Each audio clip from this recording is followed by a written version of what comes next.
BTS توكس بودكاست مع مي شحاتة. هاي، ازيك يا احمد؟ ازيك يا مي؟ الحمد لله. عامله ايه؟ تعبانه قوي. سلامتك. خير، احكي لي. ظهري وجعني شويه بسبب ان انا كنت بفتح محل لسه في القاهره، فعلى قد ما هي خطوه كانت حلوه قوي، على قد ما انا تعبت جدا فيها. عملت مجهود كبير. عملت مجهود كبير، وطبعا انا رايحه في بلد مش بتاعتي، فكل حاجه انا ببداها من الاول تاني. كل التيم، سواء حد بحتاجه في المحل يعمل لي حاجة، الموردين والأماكن الجديدة، شركات الشحن كلها لسه جديدة، فكل حاجة أنا ببدأها من زيرو تاني. بعد ما كل ده طبعا عملته هنا. طيب ما تيجي نتكلم عن اللي انت عملتيه هنا ونعرف مي الأول قبل اللي عملته مي. مين مي شحاتة؟ مي شحاتة بمنتهى البساطة، مواليد 22/4/88، بكالوريوس خدمة اجتماعية. ماليش أي علاقة كنت بالتجارة، بس قعدت لحد 2014 مش بعمل حاجة، فكنت متضايقة جدا. فكرت في التجارة في كل حاجة أنا بحبها، وفتحت محل صغير كان تقريبا 6 متر. ما كانش ينفع 3 تنفار يدخلوا فيه يعني. حرفيا. كنت بفرش بضاعتي بره المحل في كوريدور، لأن الكراتين ما كانتش بتدخل جوه المحل. وكنت بشتغل فيه كل حاجة أنا بحبها، ودي كانت البداية بتاعتي. طيب دي البدايات بتاعت الاكسسوارات شاين ولا؟ دي شاين. اه دي شاين طب الأول. كلميني اكتر عن البداية نفسها، يعني كانت ازاي؟ يعني ان انت فكرتي في اكسسوارات طب ما انا هعملها، طب هبقى ايه مختلف عن الناس؟ فكرتي في ايه؟ انت قاعدة بقالك كتير وقررتي تغيري. الأول كنت اشتغلت هاند ميد شوية، جبتيها من تحت. جبتها من تحت قوي. جبتها من تحت فعلا، وبدأت أروح اوبن داي وحاجات كده، وما كنتش بعرف أسوق لنفسي للأسف خالص. وبعدين معدية من قدام المكان اللي أنا كنت مأجرة فيه، ما أعتقدش إن ينفع نقول أسماء يعني. مش لقيت المكان ما كانش فيه محلات، وبعد كده أخدت محل صغير في المكان ده بالقدر كده، قصة كبيرة. بدأت بقى، سافرت ورحت جبت الحاجة من أماكن ما كنتش أعرفها خالص، وتجار كنت أول مرة، بس كنت الموضوع بنقيه اللي هو بذوقي، الحاجة اللي بحبها أو الحاجة اللي بلبسها أو كده، بحيث إن لو الموضوع ما كملش ألبس الحاجة يعني. انت عاملة حسابك لكل الظروف يعني. للأسف، لأني طبعا أنا كنت بنوتة متدلعة جدا، وما بعملش أي حاجة في حياتي غير إن أنا بتفسح وبصرف، ففجأة بشتغل 12 ساعة. فكانت طفرة فظيعة يعني، ما كانش حد مصدقها. طيب احنا سيبنا مجال الاكسسوارات وبدأنا في مجال الملابس. بس هي جت متدرجة شوية يا أحمد. ازاي بقى؟ هقول لك. أنا فتحت الأول اكسسوارز وتوك وهاند ميد مش عارفة إيه وكده، وبعد كده فتحت محل تاني 6 متر كمان. فكنت حابة. انت حابة فكرة 6 متر؟ لا مش حابة والله، هو كان رزق يعني كده، وكانوا بعيد عن بعض يعني، المحلين مش زي بعض. فكنت حابة ان انا اغير بقى المجال، انا معايا 6 متر جداد، فهكسر الدنيا بيهم يعني. فاللي فكرت فيه ان انا اعمل كل حاجة بيزك في المحل ده. بيزك زي ايه؟ زي بادي، زي شارب سادة، زي شراب سادة، أي حاجة سادة أنا بشتغل فيها. ودي كانت أزمة تانية جديدة، لأني موردين تانيين خالص، بأماكن جديدة، بتسعير جديدة، بعميل نفسه جديد، بنى تاني. بنى تاني بالظبط. بس حبيت الموضوع قوي، والحمد لله كانت حاجة مش متوقعة حتى للمحلات اللي حواليا. كان كله مفكر إن أنا هشتغل في نفس مجالي بس هوسع شوية، لكن ده ما حصلش. أنا فتحت مجال تاني، بعد كده بدأت أدخل شوية في شوية حاجات تانية. طب احنا ليه اخترنا اسم مي فاشن؟ هقول لك ليه اخترت مي فاشن. شاين أنا كنت حباه جدا، بس للأسف كانت الناس بتنطق بحاجات وحشة قوي. فحاولت أبعد عنه بكل الطرق يعني. وكنا عاملين لوجو بتاعه جميل، والاسم كان لطيف وكل حاجة، بس ده كان مضايقني، إن الناس مش عارفة تقول اللفظ زي ما أنا عايزاه يعني. ف... فبدات اتجنبه. بعدين كان خالي كان بيسافر بره على طول، فلقيته بيقول لي مي ما بلاش واين ده وخليكي مي فاشن. قال لي بره كل الناس دلوقتي بقت بتسمي اسمها وفاشن، فخليكي كده. فالفكره عجبتني بعد وما ما كانش انا. في حد بنفس الاسم يعني، ما لا كانش حاجة؟ خالص، ما كانش في حد فاشن خالص، احنا اه. بدأنا والفاشن كله بقى نزل. وكله والله فاشونيستا اه دلوقتي. كل الناس بجد اسمها وفاشن بعد كده. مم. بس فدي كانت البداية يعني، الحمد لله. طيب احنا دلوقتي ماي فاشن مش بس مجرد محل او مكان بيتباع فيه شوية حاجات، هو كيان دلوقتي. الحمد لله. عايزين نتكلم عن ماي فاشن ككيان دلوقتي بقى. دلوقتي احنا اولا من اول ما بدأنا بنشتغل في المنتج المصري قبل ما المنتج المصري يكون هو التوب دلوقتي. مم. لكن احنا بادئينه من 10 سنين، فده فادنا قوي في المحن اللي دخلت فيها في المستورد وكده، اه. الحمد لله والشكر لله. بنشتغل تقريبا مع اكتر من 20 مصنع مصري بأعلى كواليتي واحسن سعر. بنحاول بقدر الامكان ان احنا نجمع كل حاجة للأسرة في مكان واحد، بحيث ان هو ما تلفش كتير وتقعد تدوخ، لا هي بتوفر وقت كبير وبتيجي عندنا على طول تلاقي كل احتياجاتها سواء ليها او لزوجها او لاطفالها، مم. ولاد او بنات. فده اللي يعني ما احنا نسيتوش الراجل برضو معاكم يعني، عشان انا قبل الحلقة كنت حاولنا اه يعني حاولنا ندخله شويه في سيكشن صغير كده، على لاني قدنا. عرفنا ان الزوجه هي اللي بتشتري كل منتجات الله يكرمكم والله. الزوج، فاحنا بنريحكم، فاحنا قلنا نريح الزوجه برضو. يعني بنلف نلف عشان نريحها.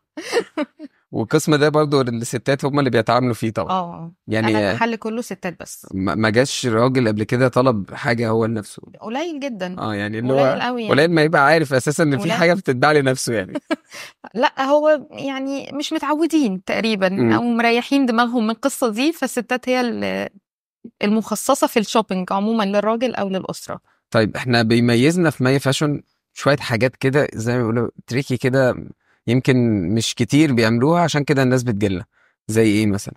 بص انا اول ما فتحت شفت كل العيوب اللي المجال اللي انا فيه كانت ايه في المحلات، وحاولت ان انا اتجنبها. امم. من ضمنها ان المحل كله منتجات حريمي، فكان لازم الاستاف كله يكون بنات. امم. ودي كانت اول حاجه احنا بنلعب فيها حتى في الدعايه، ان الاستاف بتاعنا بنات، وانت هتيجي هتاخدي راحتك وخصوصيتك وكل حاجه. تاني حاجه ان احنا بنوفر كل المنتجات بطرق مختلفه، بحيث ان العميل اللي يجي لازم يلاقي المنتج بتاعه في المكان. امم. كل شويه بنكبر، لما بنلاقي منتج بيطلب مننا لازم بندخله برضه بنفس الكيان اللي احنا شغالين بيه، اللي امم. هو احسن كواليتي واحسن سعر، ومتوفر منه كل اشكاله وكل موديلاته وكل مقاساته وكل حاجه منه. امم. فده الحاجه اللي احنا بنحاول بقدر الامكان ان احنا على طول نستمر فيها.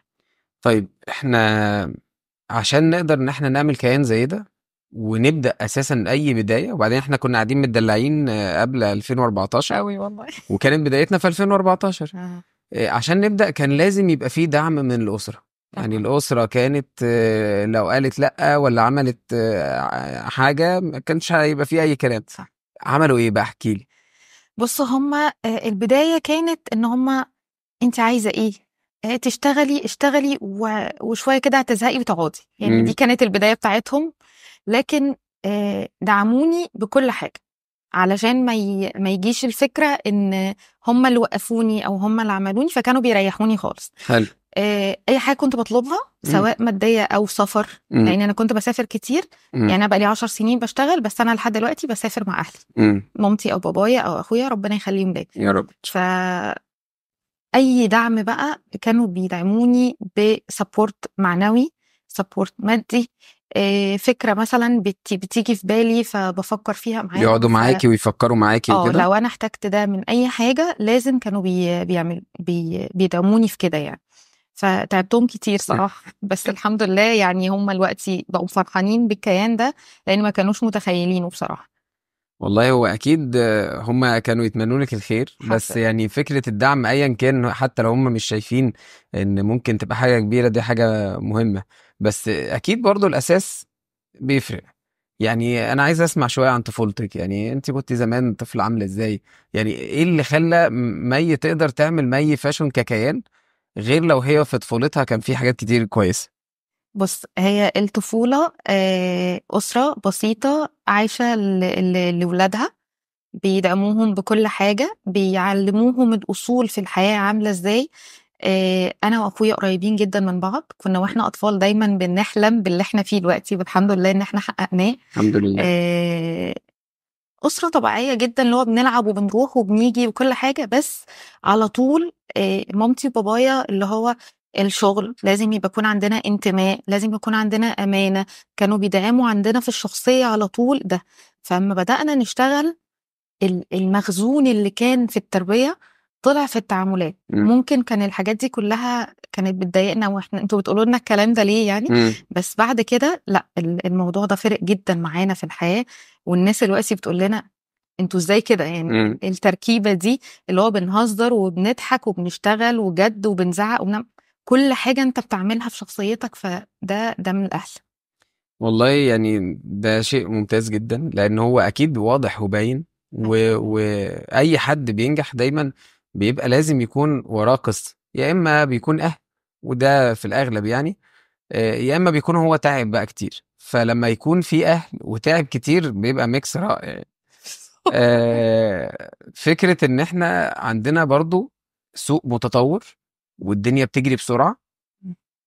مي بتطور نفسها ازاي؟ بتفكر ازاي في حاجات جديدة؟ بتعمل حاجات جديدة ازاي؟ بتيجي الحاجات دي عندك ازاي؟ بص، انا على طول من وانا صغيره بغذي عينيا جدا بكل حاجه، بغذي عينيا بالوان، بموديلات، بمجلات.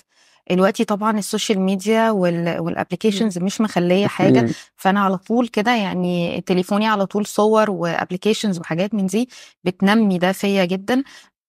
بتفرج على فاترين كتير، بتفرج على حاجات على طول على طول كده، حتى بتلفت نظري لو مانيكان جديده، لو ستاند جديد، لو يعني مش ببص على البرودكت قد ما ببص على طريقة عرض، ببص على ده. فده كله بيفرق معايا.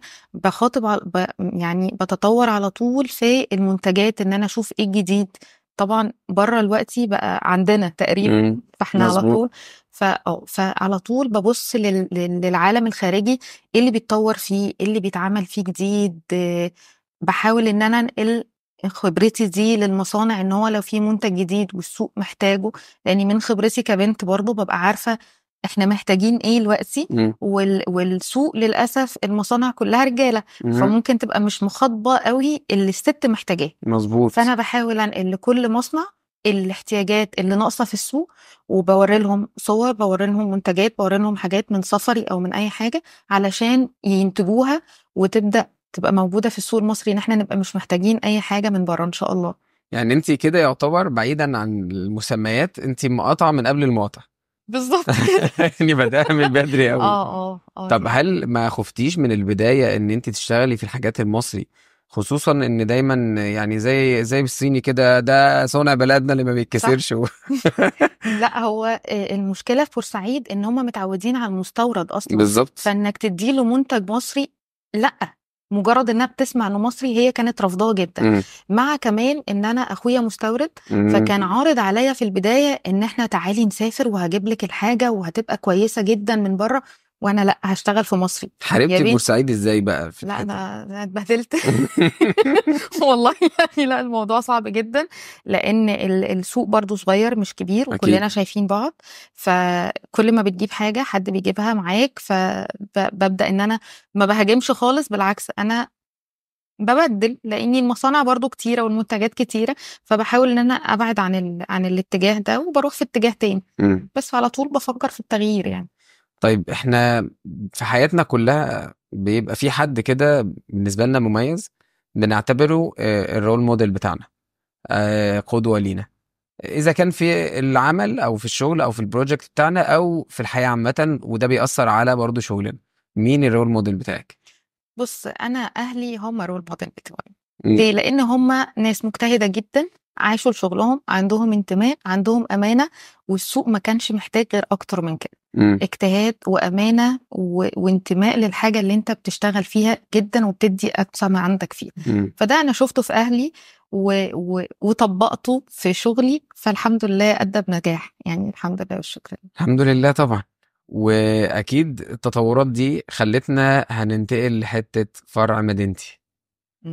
احنا اتكلمنا عن سفر، اتكلمنا ان انت كنت بتسافري في الاول او لفترات طويلة علشان نجيب بس الشغل، نشوف المصانع، حاجات زي كده. بالظبط. النهاردة احنا عملنا فرع مدينتي، م. مي هتسافر عشان تعمل مكان جديد. الفكرة أكيد كلنا عندنا طموح إن احنا نوسع البروجكت بتاعنا ويبقى لينا فروع في كل حتة، طبعا. بس الخطوة عايزة جراءة برضه.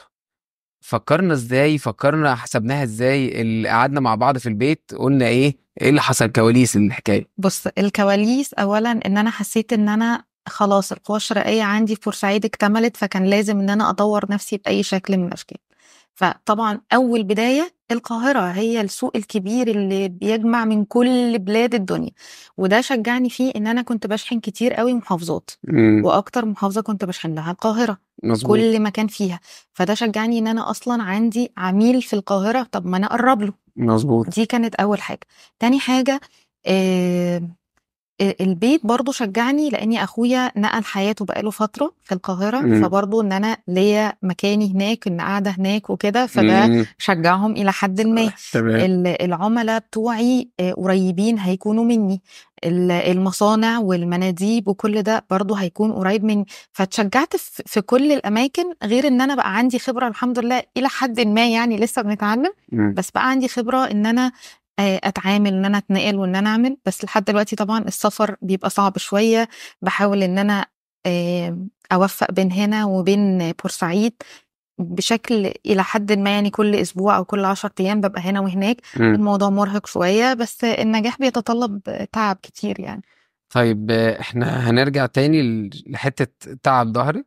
انت بتعملي واضح كل حاجة بايدك، اكيد انت معاكي ناس وتيم وفريق وحاجات زي كده.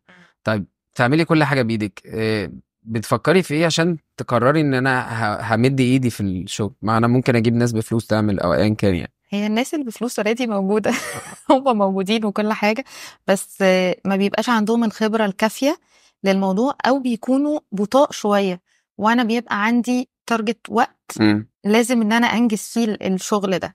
فانا بعلمهم وهم بيشتغلوا، وفي الاخر ما بيعجبنيش بقوم منزله كل ده وعاملاه تاني.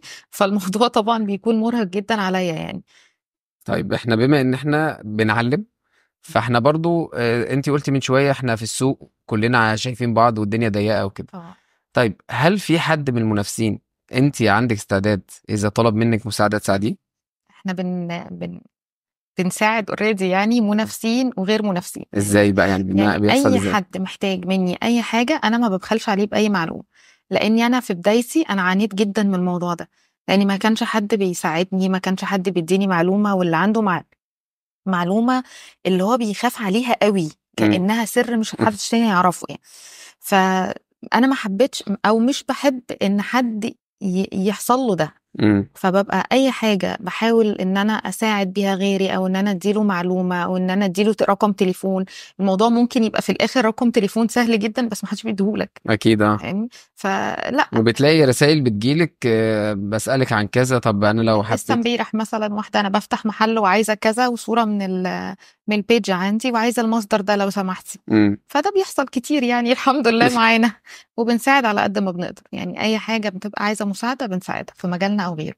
طيب احنا برضو فكرة المساعدة دي طبيعية، بس احنا في ناس بتبقى بتعمل حركات سخيفة شوية كده، طبعا بتقلد، يعني حركات احنا فاهمين الكلام. بتتعاقب ما فهل تقلقش. طيب هل انت بيضايقك ان في حد بيقلدك او حاجات زي كده، ولا انت بيفرحك اللي هو لا شوفوا انا بدأت وكله بيجري ورايا؟ بص، انا مش بتضايق ان حد بيقلدني، بس بتضايق لو حد هيضرني في شغلي. ايه الفرق ما بينهم؟ بتحسيها ازاي؟ لا، هو بيشتغل عادي في حاله وجايب نفس المنتج بتاعي ما عنديش مشكلة. لكن لو جايب المنتج بتاعي اللي ليه سعر معين، وهو بينزل مثلا في سعره بشكل مبالغ فيه مجرد ان هو بيضر مي، ده انا لازم اوقف هنا وباخد بتحصل كتير؟ مش كتير بس بتحصل. وما بتحصل بناخد حقنا يعني. احنا ساكتين لحين ان حد بيجي جنبنا. اول ما حد بيجي جنبنا لازم نوقف، لانه مش هيجي بعد كل ده يهد كل التعب الشقه اللي احنا تعبناه يعني. طيب في خصوص الشقة بقى، احنا في وسط الشقة ده كله شفنا ظروف اقتصادية رائعة وما زلنا فيها، وربنا يعدينا على خير وان شاء الله كله خير يعني. يا رب. ولكن في ظل الظروف بتاعت ال10 سنين اللي فاتوا، يعني انت تقريبا فتحتي في توقيت حضرتي مع البيزنس بتاعك مع مي فاشون او شاين، بقولها صح ولا هتزعلي؟ او بس ما عادش فيه خلاص. حضرتي في الاتنين بيزنس دول كل الازمات الاقتصاديه في ال10 سنين اللي فاتوا، مرينا ازاي بالحاجات دي وعديناها؟ اصل في ناس قفلت كتير، صح. الموضوع ما كانش سهل على ناس، خصوصا ان انت مش تاجر ابن تاجر وده بابي اللي مورثني الحاجات دي. صح. فازاي مي عدت بكل الحاجات دي؟ بص انا احكي لك موقف صغير قوي انا مريت بيه. انا كنت في مول، والمول فجأة قفل. ده في امم. امتى؟ في 2019. امم. فانا لميت حاجتي امم. ورحت وقعدت ادور 3 شهور على مكان تاني. اول ما رحت المكان التاني وبدات يا دوب هقف على رجلي، قام جات الكورونا. الله. فطنطا يعني بص، انا جيت. قمه الاحباط يعني اللي في الدنيا. واجهنا الازمه الفظيعه دي، كانت من اوحش الازمات في حياتنا، لاني قعدنا شهرين في البيت انا بدفع كل حاجه عادي جدا، وقبليها وانا ملهمش بلم دعوه. 3 شهور بدفع بس من غير دخل نهائي. فاللي ساعدني في ده السوشيال ميديا، ان احنا اصلا كنا عاملين قاعدة عملاء كويسة جدا بتشتري مننا اونلاين، يعني دايما لما بتشتري اونلاين بتبقى خايف. فاحنا كنا شايلين الرهبة دي من العميل خالص. فلما جت الكورونا احنا كنا شغالين اونلاين بس مع شوية حاجات احنا كنا ملتزمين بيها جدا. اولا كنا بنقلل تكاليف على قد ما نقدر، ومفيش بضاعة بالآجل. ده برضو ناس كتيرة جدا بتقع فيه. لازم نقلل الآجل على قد ما نقدر، ولازم نقلل تكاليف مصاريفنا على قد ما نقدر. اكيد. ونشتغل كتير قوي، يعني نشتغل كتير قوي في الأزمات. ما ينفعش ان احنا نكسل او يقولك خلاص ما احنا قافلين، لما تفتح على ما هتفتح هتكون انت اتنسيت. مظبوط. فلازم انت تكون متواجد على طول في الأزمة. طيب غير الأجزاء الخاصة بالأماكن اللي قفلت والأماكن اللي فتحت، في أكيد صعوبات بتواجهها أو مشاكل وتحديات واجهتها ماي فاشون في النص كده يعني. حد مورد عمل حاجة، حصلت مشكلة من مكان كنا مأجرينه، حاجات كانت بتحصل في النص كده مفاجآت. كنت بتحسي فيها ده الدنيا هتبوظ مني، ولا يعني كنت ايه اللي بيوقفك على رجليكي يعني؟ بص احنا كنا دايما بنفكر ان مفيش حد ما بيمرش بمشاكل، بس لازم اللي يقع في مشكلة ويقع لازم يفكر هيقف ازاي تاني. فده اللي انا كنت دايما بفكر فيه، اللي هو نقطة من اول السطر وهنعمل ايه. يعني المول قفل هنقفل؟ لا مش هنقفل. هنبدأ نلم حاجتنا، بس بعد كده هندور على مكان، وندور على مكان كويس في مكان كويس. تبقى خطوات دايما في الغالب بتبقى كويسة. فلازم اي أزمة بنمر بيها لازم نفكر في حلول بديلة لنجاح تاني بشكل تاني. وبعدين انا مريت بحاجات تانية، غير مثلا انا كنت بشتغل في الملابس في الاول، وما اشتغلت فيها لا ما كنتش حباها بسبب المخزن بتاعها. المخزن بتاع الملابس الصيفي والشتوي، وفلوس قيمتها صفر في المخزن، فالموضوع بيبقى صعب جدا. فبدأت أفكر في بدايل، إن إيه المنتجات اللي بتشتغل معايا طول السنة. بدأت أعمل خطة بده، وبدأت أفكر في مصادر جديدة، وبدأت أعمل المحل بشكل جديد خالص، وأبدل فلوس الملابس دي بالفلوس بتاعة الأندروير والهوم وير اللي دلوقتي هو شغال طول السنة. فده كله بياخد مجهود وبياخد فكر. ما ينفعش ان احنا كمان اي ازمه بنقع فيها ما ناخدش بالنا. يعني طبيعي ان احنا في طريق غلط، خد بالك ووقف، وبعد كده اعمل بلان جديده وكمل. لكن هتفضل ماشي في الطريق الغلط هتخسر خساره بالغه. انا يعني الموضوع ده حصل لي كتير في حياتي، فبوقف الخسائر وبخسر مش مهم، بس بوقف على الأقل يعني ايه فيضان الفلوس الخسارة دي، وبنعمل نقطة من أول السطر وبنكمل تاني بشكل جديد.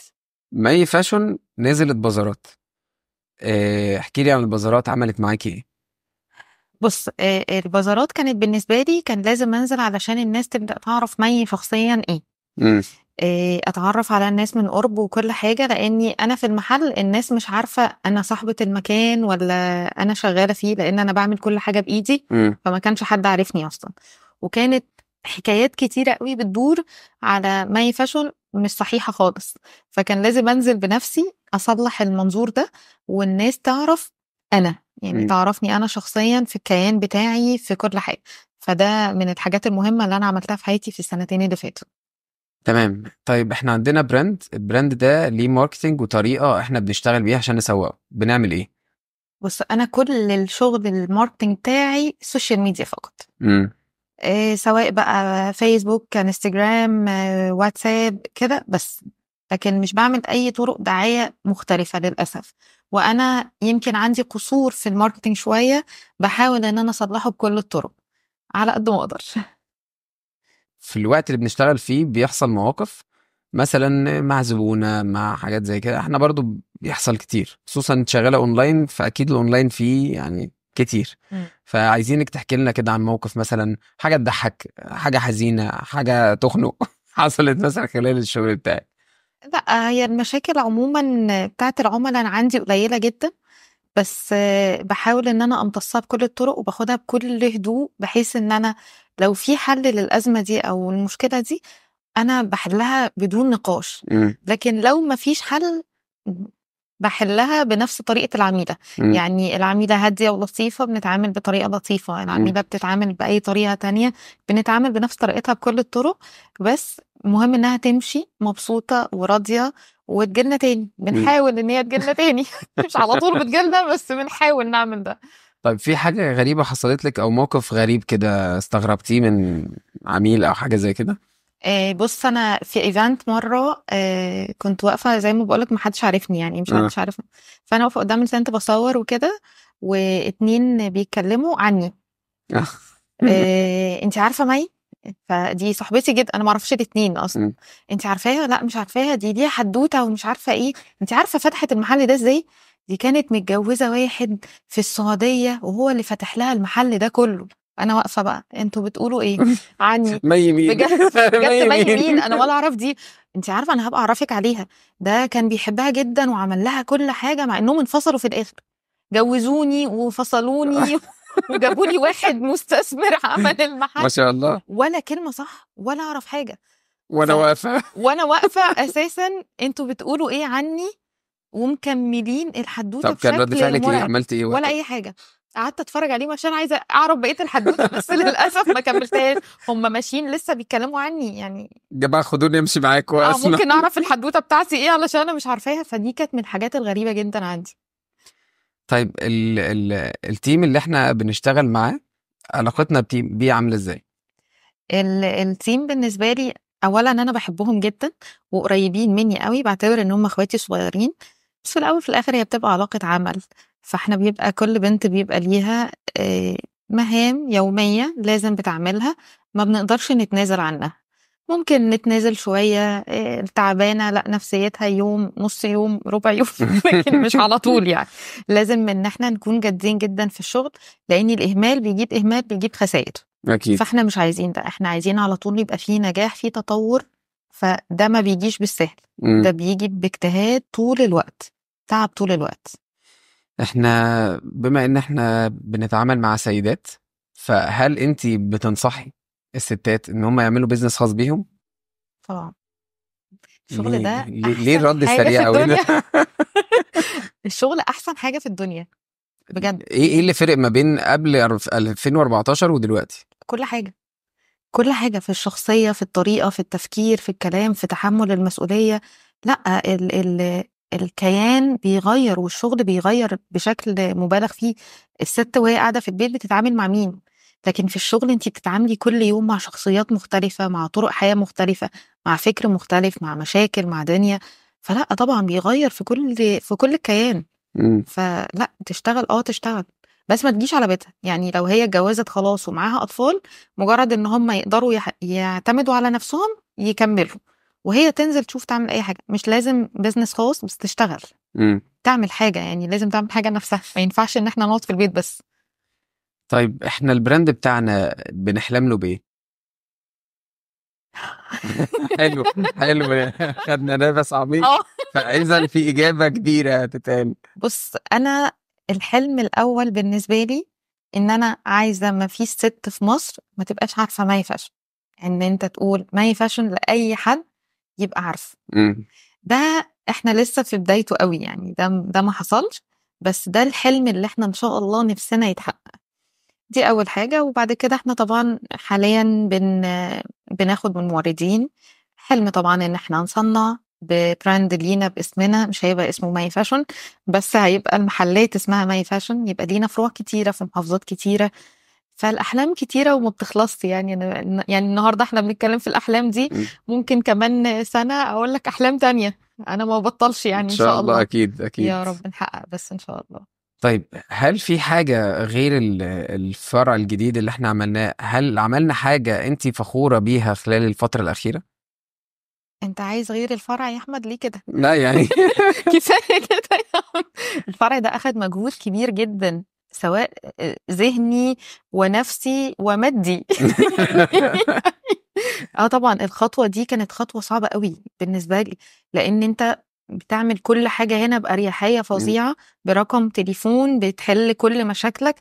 انت هناك بتقعد تدور على الرقم ده ممكن يومين علشان حد يعمل لك حاجة. م. فالموضوع ان انت تخلص فرع في شهر، ده كان حلم رهيب يعني. يوم الافتتاح ده انا مش مصدقه ان المحل مفتوح والبضاعه مرصوصه وفي زباين بتشتري ومبسوطه. ما شاء الله. ايه الجمال ده يعني! لا تحقيق حلم رهيب، ده كانت خطوه صعبه يعني. احنا في صفة مي بتحبها في نفسها، وصفة مي مش بتحبها في نفسها. بص انا بحب في نفسي الاصرار والصبر جدا، اللي هو صبورة. بالي طويل قوي بس في الشغل. اي حاجه بره احنا بنتكلم في شغل. اي حاجه بره الشغل لا، انا صبوره جدا في الشغل. م. الصفه اللي مش بحبها ان لما بطلع حد من حياتي خلص م. ما بيرجعش تاني، لاني مش انا بطلعه، هو بيبقى القرار من الطرف الاخر. يعني انا بفضل صابره لحد ما الطرف الاخر يطلع، اول ما بيطلع بيدخلش، ايا كان بقى الطرف ده مين. طيب حاجه وحشه. هل شايفة ان ده محتاجة تغيريه في نفسك، ولا شايفة انه لا مريح؟ انا مبسوطه جدا كده، واللي يطلع خلاص شكرا. اختياراته يتحمل نتيجه اختياراته يعني. طيب عندنا فوبيا من ايه؟ انا عندي فوبيا من حاجتين اوحش من بعض: م. الوحده ما بحبهاش خالص، والفراق. م. فراق اي حد غالي بالنسبه لي دي بتبقى فوبيا فظيعه. طب اكتر حاجة بتخافي عليها، مش بابا بتخافي وماما منها بقى؟ واخويا. بابا وماما واخويا هم دول حياتي. غير كده اي حاجة تانية سهل، بس هم دول اكتر حاجة بخاف عليها. طيب بدأنا شغل، في اكيد نصيحة زي ما بيقولوا كانت هي اللي محطوطة في ودانك، هي دي اللي مشيتي عليها وكانت الدنيا زي الفل. بص هي النصيحة اللي انا اخدتها بس ما مشيتش عليها قوي، وعرفت انها صح بعد كده وكان لازم امشي عليها: ان خلي بالك ان مش كل الناس كويسة. يعني اعملي حسابك ان ممكن اللي قدامك يخونك او يكذب عليكي او يغدر بيكي. انا كنت عايشة في المدينة الفاضلة ان كل الناس جميلة وكيوت ومحدش بيضر حد من غير سبب، ده مش موجود خالص في الدنيا امم. للأسف. ده انت بتواجهه كتير ولازم تخلي بالك منه جدا امم. في تصرفاتك بعد كده. فده انا اتعلمته بس بعد كتير قوي، مع اني اتنبهت منه من اول ما دخلت. يعني يمكن احرص ولا تخون، اللي هو يعني. اه اللي هو بس انتي كنتي ما بتخونيش انا ما خالص يعني. بخونش بقى خالص. اه. اللي هو داخله كده ومش عارفه انا رايحه فين. بس طبعا اتعلمت كتير يعني امم. من الشخصيات الضاره اللي في حياتنا دي، اتعلمت منها كتير. طيب هل في حد قال لك كلام في البداية احبطك، اللي هو الكلام اللي هو بصي مش انت تعملي ايه، ما حدش هيشتغل معاكي ولا هتعرفي انت تعملي ايه في حد قال لك كلام شبه ده قبل كده؟ كل الناس. الله. ده احنا. اه بجد كل الناس ما كانتش متخيله ان الدلوعه هتعمل حاجه، امم. دي مش بتاعت شغل. فلما بدأت فتحت المحل كنت شكلي دلوعة برضو. اكيد. فالناس كلها، أنا في مول فيه 60 محل، امم. فاللي هو يومين وهتقفل، دي مش هتكمل، دي مش عارفة ايه، ودي حد عارفها كذا يعني. بعد كده الناس اتفاجئت بان انا اكتر واحدة بشتغل، وانا اكتر واحدة بجتهد، واكتر واحدة بغير من شكل الشغل بتاعي.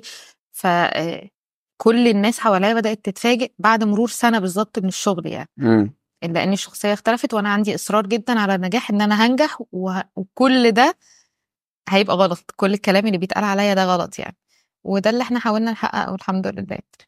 طيب هل في صفحة يعني حابة تكرريها في حياتك، وصفحة تانية حابة تشيليها وتقطعيها من كتاب حياتك؟ والله انا راضيه بكل حاجه مريت بيها في حياتي، حلوه او وحشه، امم. لان كله اتعلمت منه. واخدت منه دروس كويسة جدا عمرها ما كنت همر بيها من غير الشغل.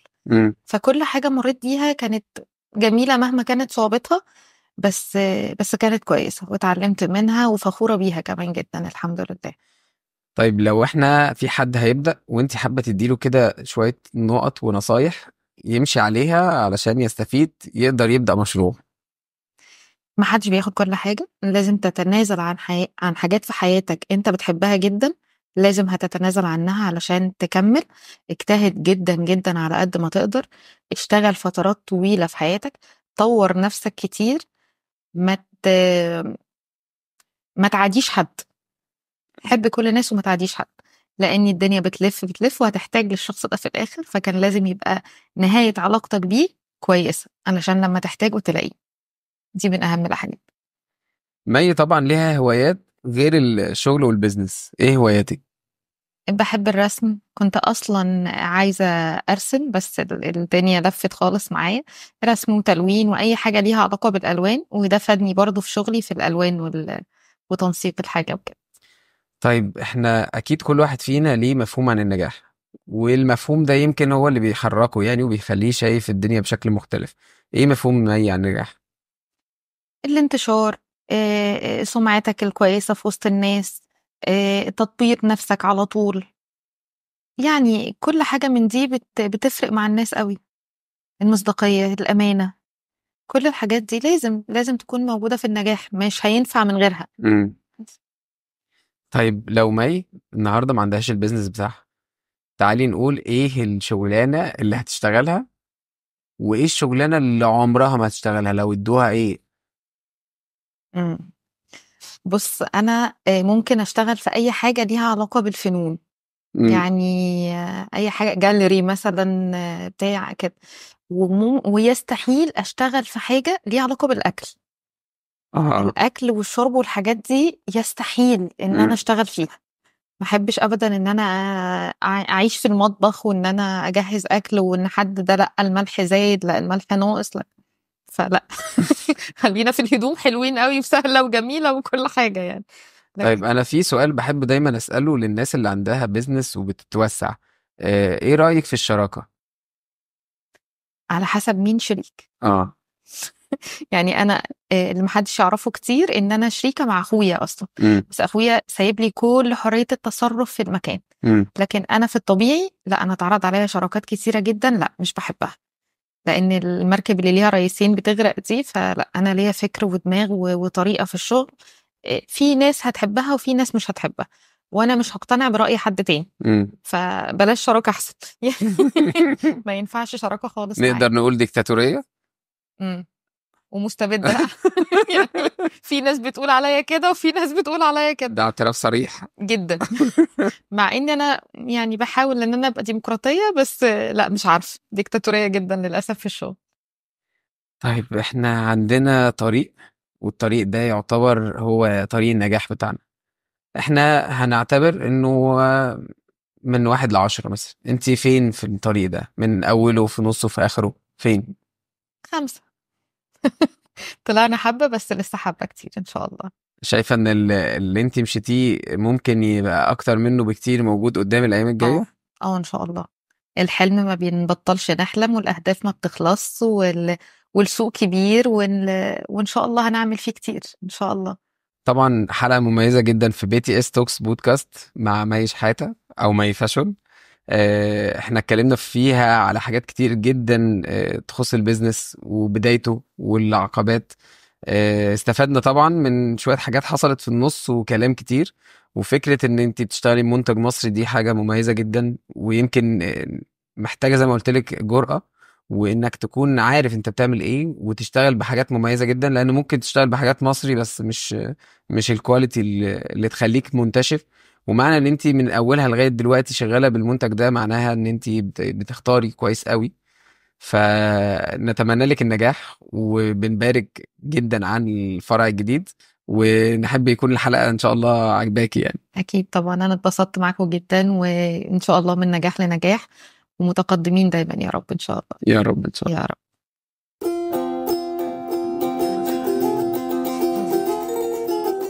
اعتبري ان في حد عندك في المحل معصبه يلا. لا دي مش هتنفع، دي هتسمع السوبر ماركت. لا محدش هيسمعنا ما تقلقيش.